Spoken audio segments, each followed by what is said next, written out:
सुनती हो श्रीमती जी, देखो बना दिया है हमने अपने बेटे की शादी के लिए इश्तेहार। कल के अखबार में आएगा, फिर देखो कैसे एक के बाद एक रिश्तों की लाइन लग जाती है। ठीक ही तो कहते थे आप। आजकल शादी ब्याह रिश्तेदारों के माध्यम से करने के इंतजार में बैठेंगे ना तो बेटा बूढ़ा हो जाएगा मेरा। देख रहे हैं आजकल कोई किसी की जिम्मेदारी लेना ही नहीं चाहता। हाँ तो कोई क्यों लेगा जिम्मेदारी? अब वो जमाना नहीं रहा कि एक बार शादी हो गई तो फिर 7 जन्मों का साथ हुआ। अरे भाई आजकल तो शादियां 7 महीने नहीं टिक रही। कौन किसकी जिम्मेदारी लेगा? इसीलिए समझा रहे थे आपको कि इश्तिहार दे देते हैं, कोई ना कोई अच्छी लड़की मिल जाएगी। ये ठीक है माँ जी, आपको तो बस छोटी बहू को लाने की जल्दी लगी हुई है। एक बहू जो पहले से इस घर में है, उसके सुख दुख का किसी को ख्याल ही नहीं है। अरे बहू ऐसी कोई बात नहीं है, तुम ही बताओ क्या समस्या है तुम्हें? ऐसा कैसे सोच लिया तुमने कि हमें तुम्हारे सुख दुख से कोई मतलब नहीं है? बाबूजी इस घर में एक अच्छी सी काम वाली लगा दीजिए। लेकिन आप लोगों को तो मेरी एक बात समझ में नहीं आती। इतना अच्छा बिजनेस है आपका, महीने के लाखों रुपए की कमाई है, लेकिन मजाल है जो किसी को मेरी परेशानी समझ में आती हो। बहू ऐसा मत कहो। अरे कितनी तो काम वाली लेकर आए, लेकिन तुम दोनों सास बहू को कोई पसंद ही नहीं आती। बाबूजी वो काम वाली निर्मला एक नंबर की चोटी थी। 10 दिन काम किया, 4 चीजों पर हाथ साफ कर दिया उसने। आप कहे तो उसे ही बुला लो, कल को कोई लंबा कांड कर देगी तो आप मुझसे मत कहिएगा। मुझे भी यहाँ कोई काम वाली भगाने का शौक नहीं है। देखिए जी ठीक ही तो कह रही है बहू, लाखों रुपए का रोज का लेन देन है आपका। कितनी बार ऐसे ही इधर उधर पैसे रखे रहते हैं घर में। अखबार में इश्तिहार देकर फुल टाइम के लिए कोई काम वाली रख लेते हैं। अपने घर में ही सर्वेंट रूम दे देंगे उसे, 24 घंटा हमारे घर में रहेगी तो उसकी हरकतों पर हम भी अच्छे से निगाह रख पाएंगे। 4 पैसे ज्यादा ही तो लेगी, कम से कम सुरक्षा तो होगी। तो अब आप क्या चाह रही हैं? बहू के साथ साथ एक काम वाली का भी इश्तिहार अखबार में छपा दूं? हाँ तो क्या बुराई है उसमें, आप अखबार में इश्तिहार लगवा दीजिए। दोनों सास बहू की डिमांड देखकर ससुर रोशन लाल अखबार में 2 इश्तिहार लगवा देते हैं। इश्तिहार अखबार में जाने के 2-3 दिन बाद रोशन लाल जी के फोन पर घंटी बजती है। हेलो, क्या मेरी बात मिस्टर रोशन लाल से हो रही है? जी मैं रोशन लाल ही बात कर रहा हूँ, बताइए। वो एक्चुअली अखबार में आपका इश्तिहार देखा था तो आई थॉट कि आपको कॉल करके पहले एक बार बात कर लेना ठीक रहेगा। Are you available? मेरे कहने का मतलब है मिलने के लिए आ सकती हूँ? अरे लगता है विनोद के लिए दुल्हन का इश्तिहार पढ़कर कोई लड़की मिलने आना चाहती है। हाँ बेटा हम लोग तो अवेलेबल है, लेकिन मैं चाह रहा था कि तुम अपने पेरेंट्स को भी साथ में ले आती तो अच्छा रहता। एक बार पहले मैं मिल लेती हूँ, सब कुछ ठीक रहेगा तो अपने पेरेंट्स से भी मिलवा दूंगी। वो क्या है ना, मेरे पेरेंट्स दूसरी सिटी में रहते हैं, फिर रहना तो मुझे है आपके यहाँ, तो मेरा मिलना ज्यादा जरूरी है ना। हाँ वैसे बात तो तुम्हारी भी ठीक है। अच्छा ठीक है, कोई दिक्कत की बात नहीं है। तुम शाम को 5 बजे हमारे एड्रेस पर पहुंच जाना, हम आपको घर पर ही मिलेंगे। Okay sir. एक बात और बतानी थी। वो क्या है ना, ये बार बार इंटरव्यू खेलना मुझे बिल्कुल भी पसंद नहीं है। इसलिए आपकी फैमिली में जितने भी लोग हो ना, सबको बुलाकर रखिएगा। जिसको जो भी पूछना हो एक बार में ही पूछकर खत्म करे। बड़ी तेज लड़की है, जरा सी शर्म नहीं रही। एक तो अपनी शादी की बात करना खुद आ रही है, ऊपर से बोल रही है जिसको जो पूछना है एक बार में पूछ के खत्म करो। अब ठीक है, कोई दिक्कत नहीं है, मैं अपनी पूरी फैमिली को बुला लूंगा। कोई रोज रोज सवाल पूछकर तुम्हें परेशान नहीं करेगा, चिंता मत करो। Okay then, see you. Roshanlal अपनी पत्नी को आवाज लगाकर। अरे सुनती हो भाग्यवान, अखबार में जो इश्तिहार दिया था उसे देखकर एक लड़की तुम्हारे बेटे से मिलने के लिए शाम को 5 बजे आ रही है। जरा तैयारी कर लो। भाई बातचीत में तो बड़ी तेज और कॉन्फिडेंट लग रही थी मुझे। अब तुम देख लो इतनी तेज लड़की के साथ गुजारा कर लोगी क्या? क्या पापा जी, आप भी आजकल मॉडर्न जमाना है। अब वो सती सावित्री टाइप की लड़की अगर आप ढूंढने निकलेंगे ना तो फिर तो देवर जी को सारी उम्र कमारा रखना पड़ेगा। अरे भाई जमाना इतनी तेजी से आगे बढ़ रहा है, लड़कियां क्यों ना तेज बने। और अगर लड़की तेज है, कॉन्फिडेंट है तो उसमें बुराई क्या है। बहू बात तो तेरे 16 आने सच है। चलो बाकी की बातें शाम को जब वो मिलने आएगी तब पता चलेगी। देख बेटा, अब तैयारी के लिए कुछ खास समय तो मिला नहीं है, लेकिन पहली बार आ रही है हमारे घर, उसे भी तो पता चलना चाहिए ना कि हम भी कोई ऐसे वैसे लोग नहीं है, खानदानी है। तो ऐसा कर, थोड़ा हॉल की साफ सफाई देख ले, मैं रसोई देख लेती हूँ। कम से कम 2-3 तरह का स्नैक्स तो देंगे ना उसे कॉफी के साथ। दोनों सास बहू शाम को होने वाली मीटिंग की तैयारी में लग गई थी। तभी एक बार फिर से घर का लैंडलाइन बजता है। इस बार बड़ी बहू फोन उठाती है। हेलो जी, हाँ कहिए, अरोड़ा मेंशन से बोल रही हूँ। दूसरी ओर से एक आवाज आती है। जी नमस्ते, मेरा नाम पुष्पा है। वो मैंने आज अखबार में एक एड पढ़ा था। लगता है कोई काम वाली है। अब क्या करूं, मना कर दूंगी तो उसमें तो मेरा ही नुकसान है ना। घर में किसी को क्या फर्क पड़ने वाला है। ये पहाड़ जैसा काम तो अकेले मुझे ही करना पड़ता है। देवर जी की शादी होती रहेगी, फिलहाल इस काम वाले को बुला लेती हूँ। बड़ी बहू अपनी सोच में गुम थी कि दूसरी तरफ से पुष्पा हेलो हेलो चिल्लाने लगती है। हेलो हेलो, अरे हाँ सुन रही हूँ। हेलो हेलो करके मेरा कान खराब कर दोगी क्या? अच्छा सुनो, ज्यादा लंबी बात करने का अभी मेरे पास समय नहीं है। तुम ऐसा करो, 5 बजे के बाद जो एड्रेस दिया है उस पर मिलने के लिए आ जाओ। आमने सामने बैठकर सारी बातें हो जाएगी। वैसे भी फोन पर कहाँ कुछ समझ में आता है। इतना कहकर बड़ी बहू फोन रख देती है। हाँ वैसे बात तो ठीक है, फोन पर कहाँ समझ में आता है, आमने सामने बैठकर ही बात करना सही रहेगा। चलो ठीक है, एक मीटिंग करने में वैसे कोई बुराई भी नहीं है। जैसा कि दीपाली ने कहा था, शाम को 5 बजे पूरा परिवार अरोड़ा मैंशन में बैठा घर की होने वाली दुल्हन से मिलने के लिए बेताब था। बैठक में तरह तरह के व्यंजन टेबल पर सजाए गए थे। पूरा परिवार डिसेंट कपड़े पहनकर एकदम पढ़ा लिखा और सभ्य नजर आ रहा था। कमरे का कोना कोना सलीके से व्यवस्थित और चमकदार नजर आ रहा था। और ये सब कोई ऐसी थोड़ी ना हो गया था। ये सब मेंटेन करने में दोनों सास बहू की कमर टेढ़ी हो गई थी, क्योंकि घर में कोई काम वाली तो थी नहीं जिससे हुक्म देकर काम करवाया जा सके। खैर शाम के 5 बजे और दरवाजे की डोरबेल बजने की आवाज आई। उसी के साथ घर के छोटे बेटे यानी कि विनोद के चेहरे पर एक्साइटमेंट नजर आने लगी। दरवाजा खोलने पर सामने एक खूबसूरत लड़की दिखाई देती है, जिसने मॉडर्न स्टाइल के कपड़े पहने हुए थे, आंखों पर काला चश्मा लगाया हुआ था और हाथ में सुंदर सा पर्स था। भाभी देखो ना कितनी स्टाइलिश है, और कॉन्फिडेंस देखो इसका। अपनी शादी की बात करने के लिए शॉर्ट्स पहन के आई है। भाभी मुझे इसी लड़की से शादी करनी है। हद हो गई देवर जी, ऐसे कौन शक्ल देखकर लड़की को पसंद करता है? अरे घर के अंदर आने दीजिए, 2-4 बातें कर लेने दीजिए, उसके बाद देखते हैं। ओके, आपका घर तो काफी खूबसूरत है और आप लोगों को देखकर भी लगता है अच्छी खानदानी लोग हैं। वैसे मैंने आपका ऐड पढ़ा था तो उसी सिलसिले में मैं यहाँ आई हूँ। हाँ बेटा, देखो ये है हमारा छोटा बेटा विनोद। हेलो, आपका नाम? दीपाली। आपका नाम भी आपकी तरह बहुत खूबसूरत है। मेरी तरफ से तो हाँ है, विनोद को पसंद है, हमें भी पसंद है। क्या कहते हैं जी? अरे भाग्यवान, जरा ठहरो, थोड़ा बातचीत कर लेने दो। मैं कौन सा मना कर रहा हूँ। सब्जी खरीदने नहीं, बहू पसंद करने बैठी हो, थोड़ा तो सब्र दिखाइए। अच्छा बेटा, कहाँ की रहने वाली हो? वो मैं पुणे की रहने वाली हूँ, मेरे पेरेंट्स भी पुणे में ही हैं। कोई बात नहीं बेटा जी, हम लोग एक दूसरे को देख समझ लेते हैं, उसके बाद आपके मम्मी पापा से भी मिल लेंगे। वो मैं बोल रही थी कि मेरे पेरेंट्स अगर आप लोगों से ना मिले तो चलेगा क्या? बेटा ऐसे मामलों में पेरेंट्स की मर्जी होना बहुत जरूरी है। अब आप हमारे घर की सदस्य बनने वाली हो तो ये सब तो बड़ों की मर्जी से ही संपन्न होना चाहिए ना। अरे नहीं, मैं बता रही हूँ ना, मेरे पेरेंट्स को कोई ऐतराज नहीं है। मैं तो कह रही हूँ हम लोग कॉन्ट्रैक्ट बना लेते हैं, उसमें सारी कंडीशंस मेंशन कर देंगे, प्रॉब्लम वाली कोई बात ही नहीं रहेगी। ये कैसी बात कर रही है जी? ठीक है, मॉडर्न कपड़े पहन रखे इसने, वो तो हमने स्वीकार कर लिया, लेकिन अब क्या अपने बेटे की कॉन्ट्रैक्ट मैरिज करवाएंगे इसके साथ? अरे तुम ठहर जाओ भाग्यवान, वो शायद कोर्ट मैरिज कहना चाह रही है। अच्छा, अगर आप लोगों की तरफ से हाँ है तो मैं कुछ बातें बताना चाहूंगी। वो क्या है ना, ये मेरा फर्स्ट टाइम है तो मुझे घर के काम। अरे बेटा टेंशन ना लो, काम के लिए तुम्हारी जिठानी है, और वैसे भी ना काम का भी इंतजाम करने की कोशिश में लगे हैं हम। और बेटा तुम इस घर में आ रही हो, उसका ये मतलब थोड़ी ना है कि हम तुम्हें घर के कामों की कसौटी पर ही तौलेंगे। हाँ हाँ मम्मी जी, आपकी छोटी बहू छोटे कपड़े क्या पहनकर आ गई, आप लोग तो उसके आगे बिछने को तैयार हो रहे हैं। अरे भाई, उससे आप काम करने के लिए नहीं ला रहे तो मुझे क्या काम वाली बाई बनाकर लाए थे आप लोग इस घर में? मुझसे काम करते समय तो आपके मन में इतने नेक ख्याल नहीं आते। बड़ी बहू, मौका तो देख लिया करो, कहीं भी फट पड़ती हो तुम।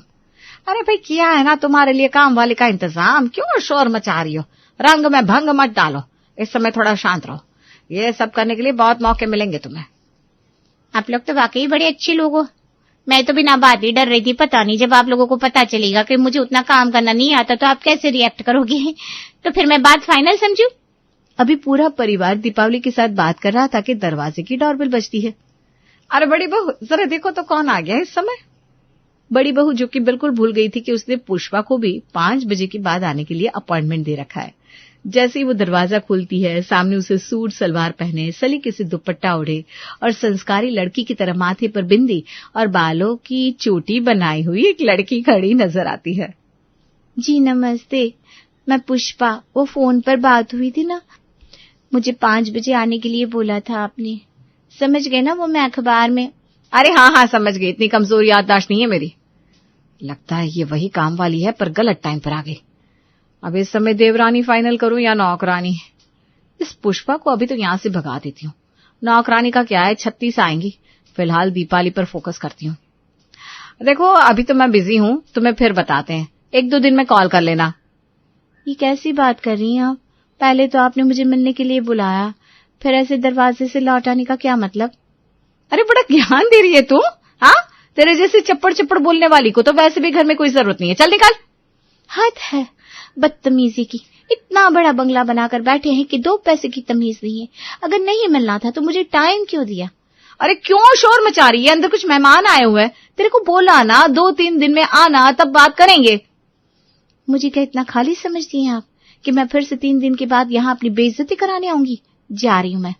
देखो तो आजकल की काम वालियां कैसे आंखें दिखा रही है। देखने में तो बड़ी सती सावित्री टाइप की लग रही थी, और मुंह खोला तो जैसे अंगारे। इसके जैसी को तो मैं वैसे भी काम पर ना रखूं। अच्छा हुआ चली गई। बड़बड़ाते हुए बड़ी बहू अंदर हॉल में आती है तो देखती है सास दीपाली को उसका कमरा दिखाने के लिए जा रही है। ऐसा भी क्या उतावलापन है? शादी से पहले इसको अपने घर में रख लेंगे क्या हम लोग? कमरे में। बेटा इस घर को अपना ही घर समझो। कमरा पसंद तो आया ना तुम्हें? बहुत सुंदर कमरा है। मतलब मेरे को उम्मीद नहीं थी कि इतना अच्छा रूम मुझे रहने के लिए मिल जाएगा। अरे बेटा ये तो गेस्ट रूम है। कुछ दिनों बाद तो हम तुम्हें वो कमरा देंगे जिसे देखकर तुम्हारा दिल खुश हो जाएगा। दीपाली को कमरे में छोड़कर आने के बाद दमयंती बड़ी बहू के पास आती है। अरे बहू कहाँ चली गई थी? माँ जी एक नौकरानी आई थी इंटरव्यू के लिए, मैंने तो दरवाजे से ही भगा दिया। अच्छा बेटा, ये दीपाली के पास ना रुकने के लिए कोई सही जगह नहीं थी, तो मैंने इसे अपने घर में ही कमरा दे दिया है। और वैसे भी क्या फर्क पड़ता है, अब जब शादी हो रही है तो 4 दिन बाद तो इसे इसी घर में आना है। अगले दिन। अरे कल इतनी बातें हुई, लेकिन उन सबके बीच में पैसों की बात करना तो हम लोग भूल ही गए। आप लोगों ने बताया नहीं आप लोग कितना पैसा दोगे? कैसा पैसा? मैं कुछ समझा नहीं, तुम कहना क्या चाह रही हो? अरे पैसे के बिना मैं यहाँ क्यों रुकूंगी? कुछ तनख्वाह तो दोगे ना महीने की? अरे बेटा तू कुछ ज्यादा ही मॉडर्न ख्यालातों की लग रही है। अब इस घर में रहने के लिए तुझे पैसे भी देने पड़ेंगे। अच्छा चल ठीक है, तू खुद ही बता दे कितना लेगी। 20,000। अच्छा चलो ठीक है, 15 में डन करते बस। बड़ी मजाकिया है तू। कुछ दिन ऐसे ही बीत जाते हैं। दीपाली को न घर का कोई काम करना आता था, न वो किसी काम में हाथ बटाती। पूरा दिन बस कभी चाय कभी कॉफी कभी खाने के लिए बड़ी बहू पर ऑर्डर चलाती रहती। 1 सप्ताह की बात। अच्छा दीपाली, मैंने पंडित जी को फोन किया था, इसी महीने की 20 तारीख का मुहूर्त बता रहे हैं पंडित जी। तो देख ले एक बार अपने मम्मी पापा से बात करनी हो तो, वरना फिर शादी की तैयारी शुरू करते हैं। 1 मिनट, आपके कहने का मतलब क्या है? मुहूर्त, शादी? किसकी शादी? अरे तुम्हारी शादी, और किसकी शादी? तुम शादी करने के लिए आई हो ना? कमाल की बात करते हो आप लोग। अखबार में इश्तिहार नौकरानी के लिए देते हो और घर पर बुलाकर उसकी शादी करवा रहे हो। क्या पागल खाने से भागे हुए हो सबके सब? हे राम, तो तेरा मतलब है कि तू यहाँ पर नौकरानी के इंटरव्यू देने आई थी?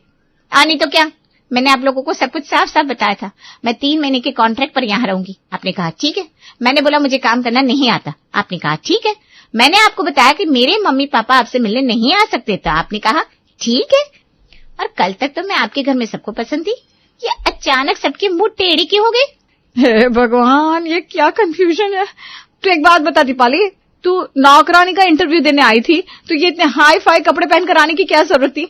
और ये गिटर पिटर अंग्रेजी क्यों झाड़ रही थी? अरे तो क्या काम वाली इंग्लिश नहीं बोल सकती? अच्छे कपड़े नहीं पहन सकती? अरे पैसा तो मैं भी कमा रही हूँ ना। अब मैं अपने पैसों से अच्छे कपड़े पहनूं या क्लब में जाऊं, इससे आप लोगों को क्या? अगर ये काम वाली है तो वो जो पुष्पा जिसे तूने धक्के मार के भगाया वो कौन थी?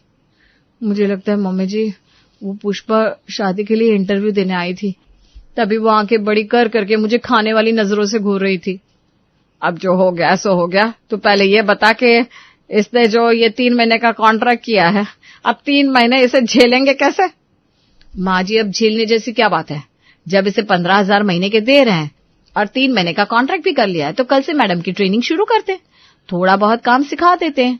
अरे कुछ तो वसूलो। हाँ बेटा ठीक कह रही है तू, कल से हम दोनों इसके काम सीखने पर ध्यान देंगे। अगले दिन से दोनों सास बहू दीपाली को झाड़ू पोछा बर्तन सिखाने की कोशिश में लग जाती हैं। लेकिन हाय रे फूटी किस्मत, दीपाली के लिए तो काम सीखना मतलब चिकने घड़े पर पानी डालना। उस पर कोई असर ही नहीं हो रहा था। विनोद, उस बेचारी की तो अलग ही सिट्टी पिट्टी गुम थी। हालांकि उसको पता चल चुका था कि दीपाली घर की नौकरानी है, लेकिन फिर भी दिल है कि मानता नहीं। अभी भी विनोद चुपके चुपके दीपाली को देखा करता था। दीपाली को यहाँ आए लगभग 1 महीना बीत गया था। एक दिन अचानक से एक बुजुर्ग पति पत्नी विनोद के घर पहुंच जाते हैं। दीपाली बेटा, अब तेरी नाराजगी खत्म हो गई या जीवन भर तुझे ऐसे ही नौकरानी बनकर गुजारनी है? आपके कहने का मतलब मैं नहीं समझी भाई साहब। इस दीपाली का चक्कर क्या है? हमारे घर नौकरानी बनकर आई है, लेकिन काम इसको एक नहीं आता। कपड़े ऐसे पहनती है कि इसके आगे हीरोइन भी फेल है, और ऐसी चप्पड़ चप्पड़ अंग्रेजी बोलती है कि कई बार तो हम भी चकमा खा जाते हैं। अरे बहन जी, ये कोई काम वाली नहीं है। पुणे में अच्छा खासा बिजनेस है हमारा। इकलौती बेटी है हमारी, इसलिए थोड़ी ज्यादा लाडली है। खर्च बहुत ज्यादा करती थी तो हमने एक बार इसे खर्च कम करने के लिए डांट दिया। बस गुस्से में सामान पैक करके निकल गई कि अब चाहे नौकरानी बनकर जिंदगी बितानी पड़े, लेकिन अपना खर्चा खुद उठाएगी। ले, तब भी मैं कहूं दिखने में ही लड़की खानदानी लगती है। ऐसा कैसे हो सकता है कि इतनी हाई फाई लड़की घर नौकरानी का काम करे? ये सही मौका है, अपने मन की बात कह देता हूँ। माँ, दीपाली के अलावा मैं किसी और से शादी नहीं करूंगा। जब से मैंने ये बात सुनी थी कि वो काम वाली है, तब से मेरे सीने पर छुरियां चल रही थी। विनोद की बात सुनकर दमयंती दीपाली के माँ बाप से विनोद की शादी के बारे में बात करती है और दोनों परिवारों की रजामंदी होने के बाद दीपाली और विनोद की धूमधाम से शादी हो जाती है। और इस तरह अंत में काम वाली दमयंती के बहू बनकर उनके घर आ ही जाती है। हाँ, वो बात अलग है कि काम वाली ना होकर अंग्रेजी मैम थी। ये देखिए माँ जी, कितनी सुंदर साड़ी लेकर आई हूँ मैं आपके लिए। खास तौर से ये साड़ी राजस्थान से आपके लिए मंगवाई है मेरी मम्मी ने। राजस्थानी बंधानी प्रिंट। एक बार खोलकर तो देखिए, बिल्कुल मखमली कपड़ा है। आप पहनेंगी ना तो खिल जाएंगी। अरे बेटा, इतनी तकलीफ करने की क्या जरूरत थी? कहाँ राजस्थान और कहाँ तुम्हारा घर? क्यों तुम्हारी मम्मी ने इतनी महंगी साड़ी मंगवाई? अरे यहीं लोकल मार्केट से ले लेती। जी, मेरे घर वाले चाहे पैसों से गरीब हो, लेकिन दिल से अमीर है। वो लोग आप लोगों का मान सम्मान करने में कभी भी कोई कमी नहीं छोड़ना चाहते। अब आपके बराबर पैसे तो नहीं है उनके पास, लेकिन फिर भी अपनी तरफ से कोशिश तो करते हैं कि आप लोगों को खुश कर सकें। अरे बेटा, दिल जीत लिया तुम्हारी मम्मी ने। बहुत ही सुंदर साड़ी भेजी है। अब की बार की किटी पार्टी में मैं यही पहन कर जाऊंगी। जी मम्मी जी, क्यों नहीं। शगुन बहुत खुश थी कि उसके मायके का भेजा हुआ तोहफा उसकी सास को बहुत पसंद आया। एक नई शादीशुदा लड़की को इससे और ज्यादा चाहिए भी क्या होता है कि उसके मायके वालों का मान सम्मान ससुराल में बना रहे। इससे बड़ी बात किसी भी लड़की के लिए और क्या हो सकती है। अरे अक्षय जी, आ गए आप। आज आपके लिए ना एक सरप्राइज है। अच्छा जी, क्या सरप्राइज है भाई? हम भी तो देखे। ये देखिए, इस बार मैं मायके गई थी ना, तो मम्मी ने आपके जन्मदिन के लिए तोहफा खरीद कर भिजवाया है। वाह भाई वाह, मानना पड़ेगा तुम्हारी मम्मी को। उन्हें याद था कि 15 दिन के बाद मेरा जन्मदिन आने वाला है। क्यों याद नहीं होगा? इकलौते दामाद हो आप मम्मी के, याद तो रखना ही पड़ेगा। खोलकर देखिए तो सही इसमें क्या है। अच्छा बाबा, देखता हूँ। 2 मिनट रुको तो सही। अक्षय गिफ्ट का पैकिंग हटाता है तो देखता है अंदर एक खूबसूरत सी घड़ी चमचमा रही है। अरे वाह, घड़ी तो वाकई बहुत खूबसूरत है। मम्मी जी की चॉइस माननी पड़ेगी, बहुत अच्छी है।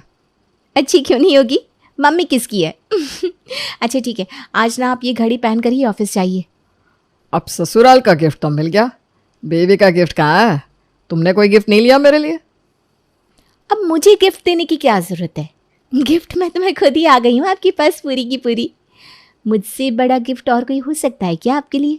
अच्छा बच्चों, ये सही है। गिफ्ट ना देने का अच्छा बहाना है।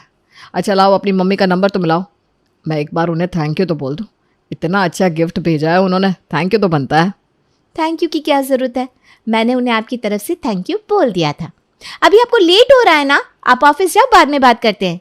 शगुन एक मध्यम वर्गीय परिवार की बेटी थी, जबकि उसकी शादी एक ऊंचे घराने में हुई थी। शगुन के माता पिता ने तो ये सोचकर उसका रिश्ता बड़े घर में किया था कि बेटी जीवन भर खुश रहेगी, लेकिन उन्होंने ये बात कभी सपने में भी नहीं सोची थी कि मायके और ससुराल के आर्थिक स्तर में इतने बड़े अंतर का उसके जीवन पर कितना बड़ा असर पड़ेगा। बड़े बुजुर्ग कह गए हैं कि रिश्तेदारी बराबरी वालों में ही अच्छी लगती है, लेकिन फिर भी बेटी के अच्छे भविष्य के मोह में शगुन के माता पिता इस बात को किनारे करके उसका रिश्ता बड़े व्यापारी के बेटे अक्षय के साथ कर देते हैं। शगुन की शादी के कुछ दिन के बाद, अक्षय बेटा, शगुन की पग फेरी की रस्म है, शगुन को अकेले मत भेज दीजिएगा, आपको भी उसके साथ ही आना है। सास के कहने पर अक्षय अपनी पत्नी के साथ ससुराल के लिए निकल जाता है। ससुराल में पहुंचने के बाद शगुन के घर वाले उसके लिए चाय नाश्ते का इंतजाम करते हैं। अक्षय बेटा, ये चंदू के समोसे टेस्ट करके देखो, बहुत बढ़िया बनाता है, सच में उंगलियां चाटते रह जाओगे। अक्षय ससुराल में मिल रही मेहमान नवाजी को देखकर बहुत ही हक्का बक्का रह गया था। सबसे पहले तो स्टील के ग्लास में उसके लिए पानी आया, फिर उसके बाद में नाश्ते में समोसे और जलेबियां परोसी गई, जिसे देखकर उसे समझ में नहीं आ रहा था कि वो कैसे रिएक्ट करे। इतने बड़े खानदान का इकलौता बेटा था अक्षय। उनका अपना एक अलग ही क्लास था। घर में आने वाले मेहमानों की तो बात ही अलग है। रोजमर्रा में भी वो महंगे डिनर सेट का ही इस्तेमाल किया करते थे। पानी पीने के लिए कांच के खूबसूरत ग्लास थे, पर मेहमानों के आने पर समोसे जलेबी परोसी जाती है, ये तो वो पहली बार देख रहा था। ससुराल में अगले 2 दिन वो किसी तरह बिता तो लेता है, लेकिन जैसे ही वापस अपने घर पहुंचता है, वहां जाकर अपनी मम्मी और पापा को शगुन के मायके के बारे में बताकर वहां का मजाक उड़ाने लगता है। मम्मी ऐसा करना, एक डिनर सेट ऑर्डर कर देना और गिफ्ट में शगुन के घर पहुंचा देना। क्यों, क्या हुआ बेटा? शगुन के घर बर्तन नहीं है क्या? बर्तन तो है मम्मी, लेकिन उन बर्तनों को देखकर मुझे तो सदमा सा लग गया। सबसे पहले ना इसके घर ढंग की क्रॉकरी और डिनर सेट भिजवा, ताकि अगली बार से जब कोई मेहमान आए तो कम से कम ये लोग स्टील के पुराने बर्तनों में खाना तो सर्व ना करे। अक्षय अपनी माँ के सामने शगुन के मायके वालों का मजाक उड़ा रहा था, लेकिन शगुन को ये बातें अंदर ही अंदर बहुत चुभ रही थी। शगुन को एहसास हो रहा था कि अक्षय की हंसी में उसके माता पिता का अपमान छिपा हुआ है। आज पहली बार था जब शगुन को इस बात का एहसास हुआ कि उसके मायके और ससुराल के बीच में गहरी खाई है। कुछ दिन बाद, माँ, कार्ड भिजवाने की कोई ज़रूरत नहीं है। अरे हमारे घर की शादी है, अब उसमें इनविटेशन देने आऊँगी क्या?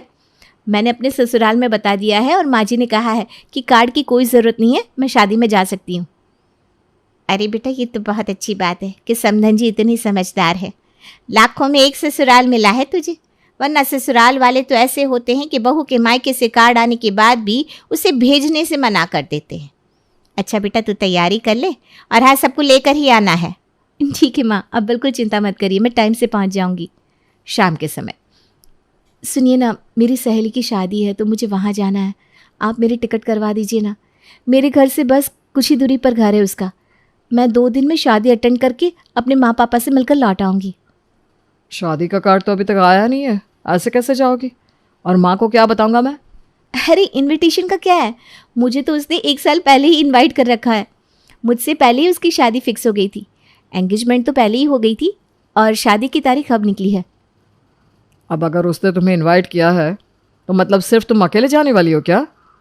नहीं, वैसे अगर आप चाहो तो चल सकते हो, लेकिन मैं ज़्यादा दिन के लिए रुकने को नहीं जा रही हूँ ना। और वैसे भी वहाँ पर मेरी सहेलियाँ होंगी। अब इतनी सारी लड़कियों के बीच में आप अकेले अनकंफर्टेबल हो जाओगे ना। और माँ की चिंता तो आप मत ही करो, मैंने उनसे पहले ही बात कर ली है। हाँ, बात तो तुम्हारी ठीक है। चलो ठीक है, ऐसा करो तुम अकेले ही चली जाओ। शगुन के कहने पर अक्षय उसका टिकट करवा देता है और 3 दिन बाद शगुन अपने मायके पहुंच जाती है। मायके पहुंचने पर, अरे बेटा, तू अकेली आ गई, दामाद जी और बाकी घर वाले नहीं आएंगे क्या? अब माँ, मैंने सबको चलने के लिए कहा था, लेकिन घर में ना अभी काफ़ी काम है माँ जी के पास, इसलिए उन्होंने कहा कि शादी में मैं अकेली ही चली जाऊँ। फिर मैं उनके साथ आती तो ज़्यादा दिन रुक भी तो नहीं पाती। अच्छा ठीक है बेटा, कोई बात नहीं, लेकिन फिर भी दामाद जी को तो ला ही सकती थी।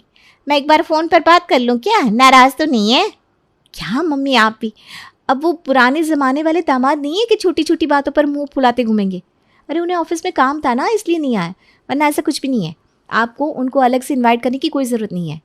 अगले 2-3 दिन शादी की धूमधाम में बीत जाते हैं। शुक्रवार की शाम का शगुन का वापस अपने ससुराल लौटने का टिकट था, लेकिन संयोग से उसी दिन सवेरे शगुन को तेज बुखार हो जाता है, जिसके कारण वो खड़ी भी नहीं हो पा रही थी। शगुन की माँ उसे अकेले वापस जाने से मना कर देती है। बेटा मेरी बात मान, तू 2-4 दिन और ठहर जा, जब तेरी तबीयत कुछ ठीक हो जाए तब चली जाना।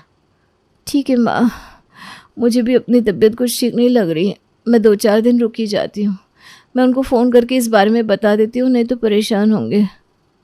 माँ के कमरे से बाहर जाने के बाद, ये तो बड़ी मुसीबत हो गई।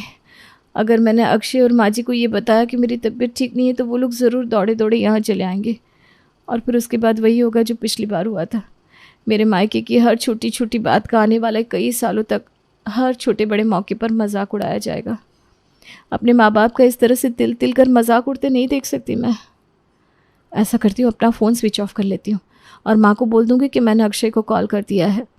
अगले 3 दिन तक शगुन की हालत में कोई सुधार नहीं आ पाया, इसलिए वो अपने मायके में ही रुकी हुई थी। अरे मम्मी, शगुन का कोई फ़ोन आया है कि नहीं? कहकर तो यही गई थी कि शुक्रवार को लौट आएगी। आज मंगलवार हो गया, उसका कोई अता पता ही नज़र नहीं आ रहा। अरे बेटा कोई बात नहीं, अपने मायके गई है, रुकने का मन हो गया होगा, आ जाएगी 1-2 दिन में। वो तो ठीक है माँ, लेकिन एक बार कॉल तो कर लेना चाहिए था। और मैं उसका नंबर लगा रहा हूँ तो स्विच ऑफ बता रहा है। अरे तो इसमें घबराने की क्या बात है, हो गया होगा फ़ोन स्विच ऑफ, तो थोड़ी देर बाद ट्राई करना, लग जाएगा नंबर। अगले 1-2 दिन तक अक्षय कई बार शगुन का फ़ोन ट्राई करता है, लेकिन एक बार भी उसकी शगुन से बातचीत नहीं हो पाती। फिर वो परेशान होकर गाड़ी उठाकर शगुन के मायके की तरफ चला जाता है। जैसे ही वो अपने ससुराल में पहुंचता है, अपनी पत्नी की हालत देखकर हैरान रह जाता है। अरे क्या हो गया तुम्हें? तुम ठीक तो हो ना? तुम्हें देखकर ऐसा लग रहा है कि तुम्हारी तबीयत बहुत ज़्यादा ख़राब है। मैं इतने दिनों से तुम्हारा फ़ोन नंबर लगा रहा हूँ, तुम्हारा फ़ोन भी नहीं लग रहा है। कोई परेशानी थी तो तुम्हें कम से कम बताना तो चाहिए था। ऐसा कैसे हो सकता है बेटा? शगुन तो कह रही थी कि उसकी आपसे रोज़ बात हो रही है। क्यों शगुन, तुमने दामाद जी को अपनी तबीयत के बारे में बताया नहीं था क्या? शगुन अब चारों तरफ से घिर चुकी थी। मैं अभी आपकी बातों का जवाब नहीं दे सकती हूँ। एक बार घर चलिए, वहीं चलकर सारी बातें समझाऊंगी। 2 दिन बाद उसकी हालत में थोड़ा सुधार आता है तो उसका पति अक्षय उसे लेकर घर लौट जाता है। ससुराल पहुंचने के बाद, आप जानना चाहते थे ना कि मैंने आप लोगों को अपनी तबीयत के बारे में क्यों नहीं बताया? तो ठीक है, मैं आपको बताती हूँ। मैंने जानबूझकर आपको कॉल नहीं किया, बल्कि अपना फ़ोन भी ऑफ करके रखा था। उन सब में मेरे घर वालों का कोई हाथ नहीं है। उनको तो यही पता था कि मैंने आप लोगों को फ़ोन करके सब कुछ बता दिया है। मैं खुद नहीं चाहती थी कि आपको मेरी बीमारी के बारे में पता चले। अरे मैं भी तो यही जानना चाहता हूँ कि आखिर ये सब किया क्यों? ऐसा कोई करता है क्या? तुम 2 दिन के लिए कहकर अपने मायके गई थी और उसके बाद तुमने वहां जाकर अपना फ़ोन स्विच ऑफ कर लिया। इतनी इररिस्पॉन्सिबल कैसे हो सकती हो तुम? तुम्हें पता है यहाँ माँ का और मेरा सोच सोच के कितना बुरा हाल हो गया था। समझ में नहीं आ रहा था कि आखिर बात क्या है। शगुन अभी अपने पति अक्षय से बात कर ही रही थी कि उसकी सास वहां आ जाती है। हाथ धो गई मोहल्ले की औरतों से, किसी के घर में सुख शांति हो तो इनसे बर्दाश्त ही नहीं होता। अरे माँ क्या हो गया? क्यों गुस्से में आग बबूला हो रही हो? अरे होना क्या है, शगुन के मायके से जो साड़ी आई थी ना, उसे पहनकर आज मैं किटी पार्टी में गई थी। तुझे पता है उस साड़ी को देखकर मिसेस शर्मा ने क्या कहा? कहती है ये साड़ी उनकी दुकान की है। अब बताओ, उन्हें ऐसा लगता है कि दुनिया में जितने भी कपड़े बिक रहे हैं ना, सब उन्हीं की दुकान से खरीदे जा रहे हैं। मैंने उसे बताया भी कि बहू के मायके वालों ने राजस्थान से खरीद कर ये साड़ी भिजवाई है, लेकिन एक नंबर की ढीठ और झगड़ालू औरत है, बात मानने को तैयार ही नहीं है। उसकी बात सुनकर अब तो शगुन की शक्ल पर जैसे 12 बज गए थे। तू ही बता बेटा, मुझे गुस्सा नहीं आएगा क्या? अरे मैंने उसे इतना क्या बता दिया कि ये साड़ी बहू के ससुराल से आई है। जल फूंक गई होगी, उसे तो यही लगा होगा ना मेरी समधन जी ने इतनी अच्छी साड़ी भिजवाई कैसे। कहती है अगर ये साड़ी मेरी दुकान की ना हुई ना तो अपना नाम बदल दूंगी। अब तू ये बता बहू, गुस्सा तो आएगा कि नहीं? शर्मा आंटी ठीक कह रही है माँ जी, ये साड़ी उनकी दुकान की है। क्या कहा तूने? ये साड़ी तो शर्माइन से लेकर आई है? उस दिन तो लंबी लंबी हाँक रही थी कि तेरी माँ ने राजस्थान से मंगवा कर भेजी है, और अब बोल रही है कि ये साड़ी शर्माइन की दुकान की है। मैंने आपसे झूठ कहा था, लेकिन सच यही है कि वो साड़ी मेरी माँ ने नहीं भेजी थी, बल्कि मैं खुद बाजार जाकर आपके लिए लेकर आई थी। क्योंकि जो कपड़े मेरे मायके से आते हैं उन्हें पहनना तो दूर, देख कर ही आप लोग मुंह बनाने लगते हैं। इतना ही नहीं, अपने रिश्तेदारों के सामने बैठकर उनका मजाक भी उड़ाते हैं। अपने माँ बाप की इज्जत बचाने के लिए ही मैंने ये सब किया था। आपको दुख नहीं पहुंचाना चाहती थी मैं, लेकिन आपकी बहू होने से पहले मैं अपने मम्मी पापा की बेटी भी हूँ। उनके मान सम्मान की रक्षा करना भी तो मेरा ही फ़र्ज़ है ना। आप लोग तो बड़ी आसानी से मेरे मायके से आए हुए सामान और हर चीज़ का मजाक उड़ा लेते हैं और उसे सस्ता और घटिया साबित कर देते हैं। लेकिन ये बात तो आपको अपने से छोटे घर में रिश्ता करने से पहले सोचनी चाहिए थी ना, कि मेरे माता पिता आप लोगों की तरह इतने पैसे वाले नहीं हैं। उनके पास सीमित पैसा है और उसी में वो इज्जत से अपना घर चला रहे हैं। जितना उनसे बन सकता है अपनी क्षमता के अनुसार आप लोगों का मान सम्मान करने में कोई कमी नहीं छोड़ते हैं। अपनी तरफ से तो अच्छे से अच्छा कपड़ा, खाना, मिठाई सब भिजवाते हैं, लेकिन आप लोगों के लिए वो सब कोई मायने नहीं रखता। आज तक जितनी बार भी मेरे मायके से कोई सामान आया है आप लोगों ने उसका मजाक ही उड़ाया है। और अक्षय, आप पूछ रहे थे ना कि मैंने आपसे झूठ क्यों बोला, तो ठीक है सुनिए। मैं अपनी सहेली की शादी में नहीं गई थी, मैं अपने चाचा की लड़की की शादी में गई थी और उस शादी के लिए सिर्फ मुझे ही न्योता नहीं आया था, आप सब लोगों को भी बुलाया गया था। लेकिन मैं नहीं चाहती थी कि आप लोग उस शादी में जाए, क्योंकि अगर आप लोग वहाँ जाते तो सिर्फ मेरे मायके का मजाक ही उड़ाते। क्योंकि आप लोगों के स्टेटस के साथ मैच कर पाना मेरे मायके वालों के बस का नहीं है। इसलिए मैंने ये सोच लिया था कि अब से मैं इस बात का ख्याल रखूंगी कि आप लोग उन लोगों से कम ही मिल पाए। लेकिन बदकिस्मती से शादी के बाद अचानक से मेरी तबीयत खराब हो गई। मैं जानती थी अगर आपको पता चला कि मेरी तबीयत खराब है तो आप वहाँ ज़रूर आएंगी, इसलिए मैंने अपने मायके में भी झूठ बोला और आप लोगों को भी खबर नहीं थी। इतना ही नहीं, आज तक जितना भी महंगा और कीमती सामान मैंने अपने मायके के नाम से आप लोगों को दिया है वो सब मेरे मायके से नहीं आया, बल्कि मैं खुद ही खरीद कर लाई थी, ताकि मैं अपने माता पिता का मान सम्मान अपने ससुराल में बचा सकूं। शगुन की बातें सुनने के बाद अक्षय और उसकी माँ को यह एहसास होता है कि उन्होंने अनजाने में शगुन का कितना दिल दुखाया है। उन्होंने वाकई कभी भी उसकी भावनाओं का ख्याल नहीं रखा था। मुझे माफ़ कर दो शगुन, तुम जिस दिन से इस घर में आई हो तुमने इस घर को दिल से अपना लिया है, और एक मैं हूँ जिसने हमेशा तुम्हें और तुम्हारे परिवार को नीचा दिखाने की कोशिश की है। कभी ये नहीं सोचा कि तुम्हें कितना बुरा लगता होगा। क्या तुम मुझे माफ़ कर पाओगी? अक्षय तो बिल्कुल ठीक कह रहा है बेटा। बहू ने तो इस घर को अपना समझ लिया है, लेकिन तूने उस घर को कभी अपना नहीं समझा। अगर समझा होता तो तू इन लोगों का इस तरह से अपमान कभी नहीं करता। और इन सब में कहीं ना कहीं गलती तो मेरी भी है। शुरुआत तो मैंने ही की थी ना, जब बहू के घर से आए हुए कपड़ों को मैंने सस्ता और घटिया कहकर मजाक उड़ाया था। इसके बाद शगुन की सास और उसके पति अक्षय दोनों को अपनी गलती का एहसास होता है और वो अपनी गलती को मानते हैं और फिर से ऐसा कभी नहीं करने का वादा करते हैं। कलकत्ता की एक प्रतिष्ठित इलाके में रीना और प्रदीप जी अपने भरे पूरे परिवार के साथ रहते थे। 2 बेटे और बड़ी बहू के साथ उनका परिवार भरा पूरा था। पर क्या होगा जब जिठानी एक जिद पर अड़ जाती है? चलिए पता करते हैं आप और हम। एक सुबह ड्राइंग रूम में, त्रिशा, अरे त्रिशा बेटा। हाँ माँ जी, की होलो? मेरी बहू कितनी जल्दी बंगाली बोलना सीख गई, बड़ी ही प्यारी लगती है बोलते हुए। प्रदीप जी, याद है जब हम इसे देखने गए थे पूरी पंजाबन थी ये लड़की, पर देखिए कुछ सालों में ही हमारा रहन सहन, हमारा खाना, यहाँ तक कि हमारी भाषा हमारे ही रंग में रंग गई है। हाँ रीना जी, बात तो सही है। ये बच्ची जितनी आपको खटकती थी आज आपको उतनी ही प्यारी है। और देखिए हम सबको कैसे बांध कर रखती है, ऐसा लगता है मानो ये हमारी बेटी है और आर का हमारा दामाद। खूब भालो। तभी त्रिशा ट्रे में चाय और नाश्ता लेकर आती है। ये लीजिए माँ बाबा, आप लोगों की चाय, नाश्ता, और बाबा ये आपकी दवाइयाँ, आप लोग लीजिए। मैं तब तक दूसरे काम करके आती हूँ, और कुछ भी चाहिए होगा तो मुझे आवाज़ देना, ठीक है? हाँ बहू। इतना कहकर वो जैसे ही जाने लगती है प्रदीप जी उसे आवाज़ देते हैं। त्रिशा बेटे, एक सेकंड, अपनी चाय भी लेकर आओ या और बैठो, हमारे साथ कुछ बातें करनी है। जी अभी लेकर आई। हाँ जी कहिए, क्या बात हो गई है पापा? कोई गलती हो गई क्या मुझसे? अरे नहीं नहीं नहीं बेटा, बिल्कुल नहीं। तुम तो हमारी परफेक्ट बहू हो, पर हम चाहते हैं कि अब शोम की भी शादी लायक उम्र हो गई है तो उसके लिए भी हम लड़की देखें। हाँ, शोम के लिए? मतलब मेरा प्रमोशन? मैं बहू से जिठानी बन जाऊंगी। वाह बाबा वाह। कोई लड़की देखी है क्या? क्या करती है वो? कैसे करेंगे? पंडित जी से मुहूर्त निकलवाना है या फिर घर में? अरे रुक जा बेटा, रुक जा थोड़ा, सांस तो ले, पहले सुन तो सही पूरी बात। हाँ जी माँ, सॉरी, मैं ना इतनी एक्साइटेड हो गई कि रेल की तरह बस बोलती चली गई। 1 मिनट रुकिए, मेरे तो हाथ भी ना कांप रहे। हाँ माँ बाबा, अब बताइए, कोई है आपके माइंड में या फिर पंडित जी रिश्तेदारों को पूछे? कुछ रिश्ते तो है बेटा हाथ में, उनमें से देख लेते हैं पहले। हाँ जी, जैसा आप कहें। तब तक अगर आप कहो तो मैं अपनी फ्रेंड्स को भी पूछ लेती हूँ।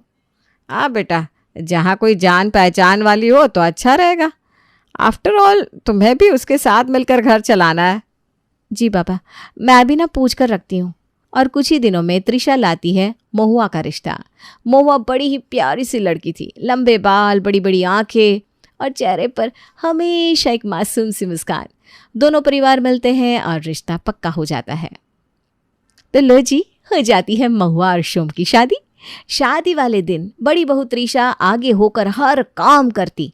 और डांस, आहा, डांस तो उसने इतना किया कि लोग बातें ही करने लग गए। ये क्या हो गया है त्रिशा को? इतना तो वो अपनी खुद की शादी में नहीं नाची होगी जितना वो इधर नाच रही है। हाँ देखो तो, जिठानी बनने की भला इतनी क्या खुशी होगी इसको।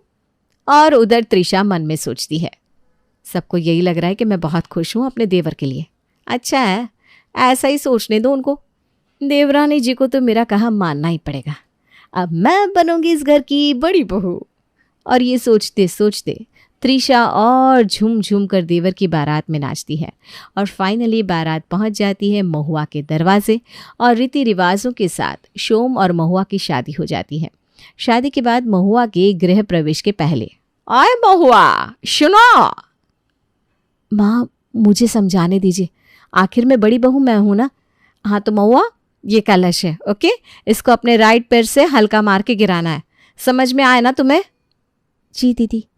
और महुआ पैर मारकर कलश गिराती है। आलता में पैर डालकर घर में अपने शुभ कदम रखती है। वहीं रीना जैसे ही शंख उठाने लगती है तो त्रिशा आ जाती है। माँ, बड़ी बहू। अच्छा बाबा, अच्छा, तुम निकाल लो फिर। और त्रिशा जोर से शंख बजाकर नए जोड़े का स्वागत करती है। अगली सुबह पहली रसोई के समय, महुआ, आए महुआ, इधर आओ। जी भाभी। क्या बना रही हो खाने में? दीदी, बैंगू भजा, दाल भात, रोगन जोश और रोटी। ओहो, रोटी, ध्यान रखना तुम। अच्छा भाभी, पर किससे? माँ को ना एकदम गोल गोल रोटी पसंद है, रसगुल्ला जैसा। थोड़ी भी इधर उधर होती है तो वो उसे नहीं खाती, इसलिए एकदम गोल रोटी, ठीक है? जी भाभी, भालो। ये कहकर त्रिशा किचन से निकल तो जाती है, पर सोचती है, ये यहाँ मेरे सामने तो बड़ी अच्छी बन रही है, अब देखते हैं क्या करती है ये। मगर ये क्या, महुआ ने जब खाना लगाया तो साथ में गोल गोल और फूली हुई रोटियां थी। महुआ बेटे, वैसे तो पहली रसोई में हम सब कुछ ही देखते हैं, पर तुमने तो गजब की रोटियां बनाई है। मैं तेरी माँ और भाभी से हमेशा शिकायत करता था कि उनकी रोटियां कुछ खास नहीं बनती, पर बेटा ये गोल फूली हुई रोटियां देखकर तो मेरा दिल ही खुश हो गया। शाबाश बेटा, बस ऐसे ही करते रहना। ऐसा कहकर ससुर जी एक सोने का सेट निकालते हैं और महुआ को देते हैं। महुआ भी उसे लेते हुए सास ससुर के पैर छूती है और उधर जेठानी। ऐसा क्या हो गया कि उसे सोने का सेट दे दिया सीधा? और रोटी तो बनाई थी, पापा जी के लिए कुछ नया नहीं किया है, पर सेट मिला जिसने सिर्फ रोटियां बनाई। ये तो चला नहीं, अब देवरानी जी का कुछ तो करना पड़ेगा, वरना मैं किटी में क्या कहूंगी। और अगले दिन त्रिशा की कुछ सहेलियां किटी से पहले उसके घर आती हैं। अरे पता है, मेरी देवरानी तो इतनी स्टूपिड है। उस दिन उसने वॉशिंग मशीन चलाने के लिए पूछा सास को और उन्होंने उसको हाँ बोल दिया। मेरा जो खून खौल उठा। मैंने देखा कि वो वाइट कपड़े डाल रही थी तो मैंने चुपके से उसमें अपनी बेटी के लाल सॉक्स डाल दिए। फिर क्या, सबके कपड़े पिंक निकल आए। मेरा देवर तो अगले दिन प्रेजेंटेशन के लिए पिंक शर्ट पहन के गया। और सब ठहाके मार के हंसने लगे। अरे यार, ये तो सही था सच में। मैंने तो अपनी देवरानी को इतना सताया पिछले हफ्ते। वो पोछा मार रही थी और मैं कीचड़ वाले जूते लेकर घर आ गई। पहली बार तो गलती से हुआ था, पर फिर मैंने देखा वो कैसे रगड़ रगड़ कर पोछा मार रही थी, तो मैंने 2-3 बार और ऐसा किया। उसका आधा दिन ना पोछा मारने में ही निकल गया। फिर दोनों त्रिशा की तरफ घूमते हैं। ओए बंगालन, अपना भी पता कुछ, क्या किया देवरानी के साथ? मैंने ऐसा कुछ भी नहीं। क्या? क्यों? अरे यार, ये देवरानी को ज्यादा बहन बहन मानने की गलती ना करियो। मैंने ये शुरू में किया था और फिर मेरी देवरानी तो सर पे ही चढ़ के बैठ गई। उसे लगा कि जिठानी तो गाई है, उसे तो साइड में कर सकते हैं। और फिर मेरे ना सिंग निकल आए। एक दुलाटी झाड़ दी उसको। बस ऐसे ही मेरे मज़े भी होते हैं और मैं उसे कंट्रोल में भी रखती हूँ।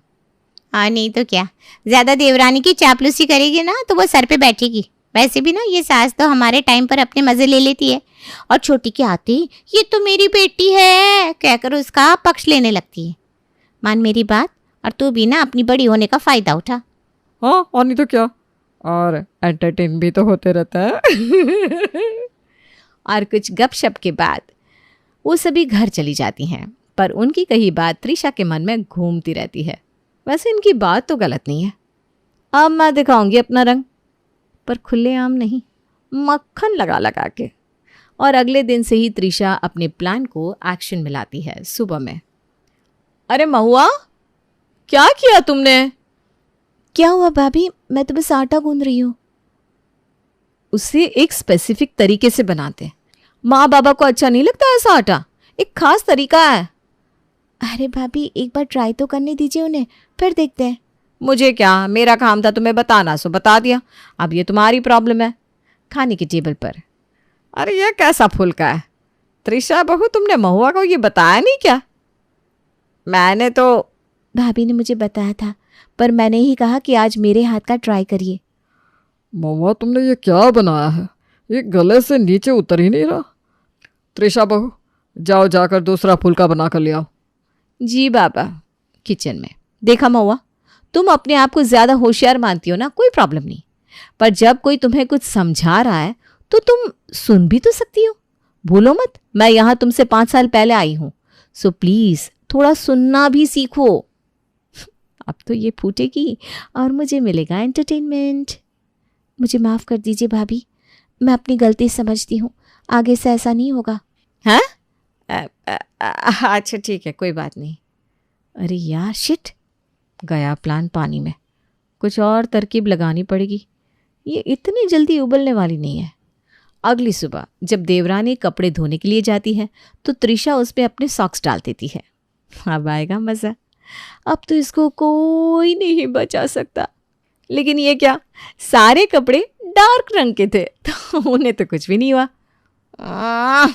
ये महुआ तो फिर से बाजी मार गई।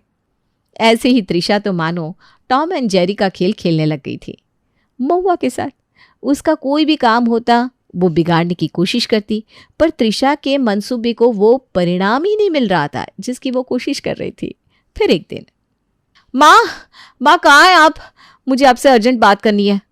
अरे बहू, क्या हुआ, इतने परेशान क्यों है तू? माँ ये देखिए, आपकी छोटी बहू के कारनामे। क्या हो गया? माँ, छोटी बहू सुनती कहाँ है, कभी रोटी गलत बना देती है तो कभी कुछ। आज तो हद ही हो गई, ये बैठ के मोहल्ले की औरतों के साथ हमारी चुगली कर रही थी। है? नहीं बहू, कोई गलत फहमी हुई होगी तुझे, ऐसा हो ही नहीं सकता। पूछ लीजिए ना उससे, मैंने खुद सुना। वो कह रही थी मेरे सास ससुर को तो सिर्फ गलतियां ही दिखती है और कुछ नहीं, और तो और वो अपनी माँ से भी हमारे घर की बातें करती रहती है। ये तो ठीक बात नहीं है। महुआ, महुआ किधर है? इधर आओ अभी। महुआ भागते हुए आती है। जी माँ जी। महुआ, तुम्हारे गलतियों पे हम पर्दा डाल देते हैं क्योंकि तुम छोटी हो, पर ये क्या, तुम तो सरेआम हमारी बेइज्जती करती घूमती हो। भला ये क्या तरीका हुआ? पर माँ जी, मैंने क्या किया है? मेरी तो कुछ समझ में ही नहीं आ रहा। बात यह है कि, अरे माँ जी रहने दीजिए ना, अब बात की इतनी गहराई में जाने का क्या मतलब? जब सामने वाले को पता ही नहीं कि क्या हुआ है तब बोलने का कुछ फायदा है क्या?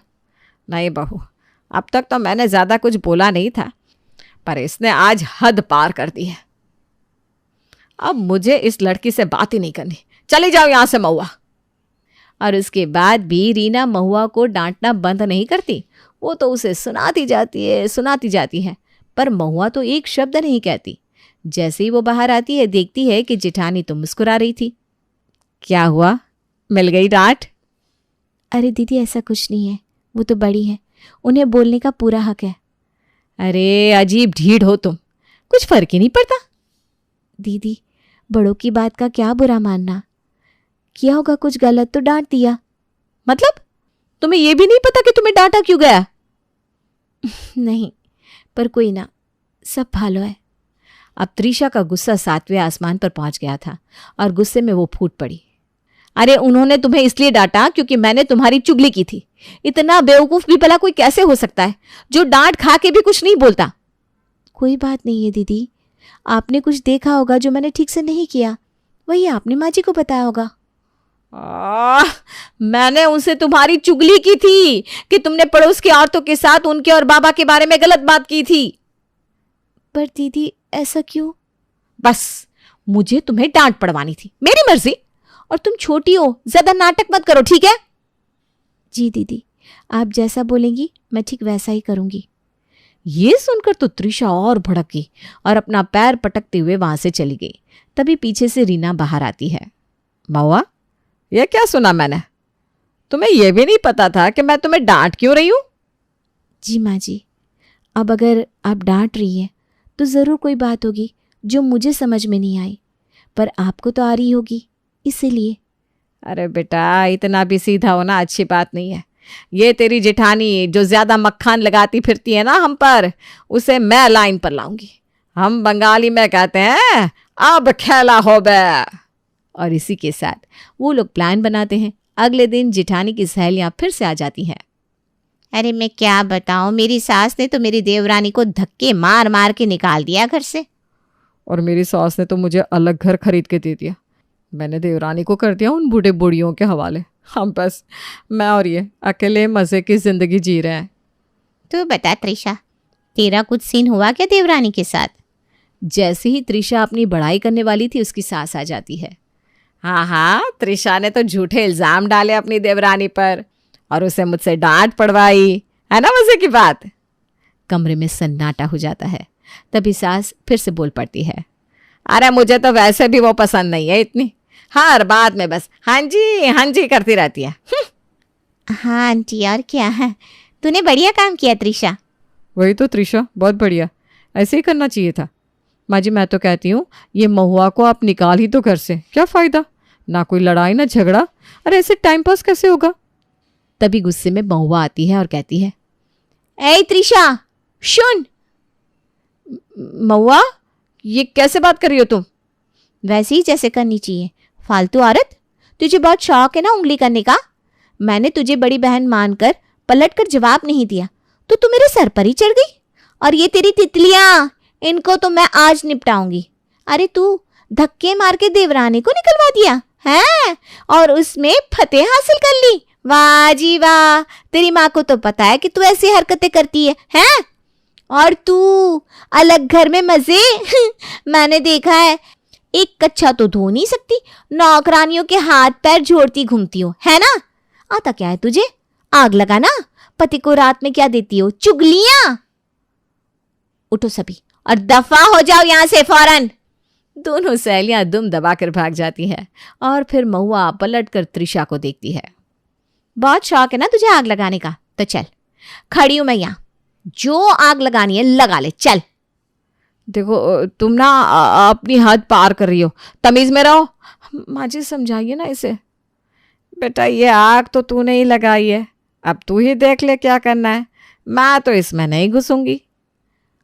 अपने आगे और कोई रास्ता ना होने के कारण त्रिशा घुटने टेक देती है और कहती है, महुआ मैं जानती हूँ मैं तुम्हें मक्खन लगा लगा कर तुमसे अच्छी बनती थी और तुम्हारे काम भी मैं ही बिगाड़ती थी, पर मेरी कोई चाल काम नहीं कर रही थी, इसीलिए मैंने माँ जी के कान भरे।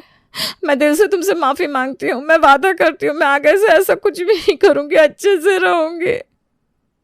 माँ जी, अगर जेठानी जी को मुझसे इतनी ही प्रॉब्लम है तो मैं और शोम घर छोड़कर चले जाते हैं। चुप, अगर कोई जाएगा तो वो है त्रिशा। चलो त्रिशा, अपना सामान बांध लो और निकलो यहां से। इतने में प्रदीप, आरका और शोम भी आ जाते हैं। बाबा आरका शोम देगी ना, माँ जी मुझे और आरका को निकालने की बात कर रही है। नहीं बेटा, सिर्फ तुम, आरका तो इधर ही रहेगा। हाँ त्रिशा, हमें सब पता चल चुका है, अब बस बहुत हो गया। तुम अपने मायके जाओ या कहीं भी, डाइवोर्स पेपर्स तुम तक पहुंच जाएंगे। नहीं ऐसा मत करिए, मैं कुछ भी करने को तैयार हूँ, मैं अपनी गलती स्वीकार करती हूँ, प्लीज मुझसे ये परिवार मत छीनिए, आप लोगों के अलावा और है ही कौन मेरा। बेटा तुम्हारी किटी की सहेलियां तो है तुम्हारे पास। नहीं नहीं नहीं, मैं कहीं नहीं जाऊंगी, मैं इधर ही हूँ और सदा इसी परिवार में रहूंगी, हमेशा। प्लीज मुझे माफ कर दीजिए। ये देखकर महुआ से और बर्दाश्त नहीं हो पाता। वो कहती है, भाभी बस अब उठिए आप और आंसू पोछिए। ये हमारा प्लान था, आपको एंटरटेनमेंट चाहिए था ना, तो मैंने दे दिया। अब आई होप कि आप कुछ टाइम के लिए तो संतुष्ट रहेंगी। प्लान? वो भी तुमने बनाया? पर तुम तो। जी नहीं, ये मास्टरमाइंड है हमारी प्यारी सासू माँ, ये उनकी ही प्लानिंग थी। अब बस मैं आपको ऐसे और नहीं देख सकती, आप प्लीज़ उठ जाइए। और रही बात माफ़ी की, तो बड़े छोटों से माफ़ी नहीं मांगते। देखो त्रिशा, जिस लड़की को तुम इतना तंग कर रही थी, आज वही सबसे पहले तुम्हारे लिए खड़ी हो गई। ये होती है घर की बहू, ना सिर्फ घर की लक्ष्मी या अन्नपूर्णा, पर वो जो घर को और सभी सदस्यों को अपना मानती है, जो घर जोड़ती है, ना कि जो तोड़ती हो। मैं समझ गई और मैं अपने आप को पूरे तरीके से बदल दूंगी महुआ। आज से तुम मेरी देवरानी नहीं, मेरी बहन हो। और बस इसी तरह साहा परिवार की खुशियां फिर लौट आई। और जहां तक जिठानी की सहेलियों का सवाल था, तो उनकी तो no no no no no no no entry.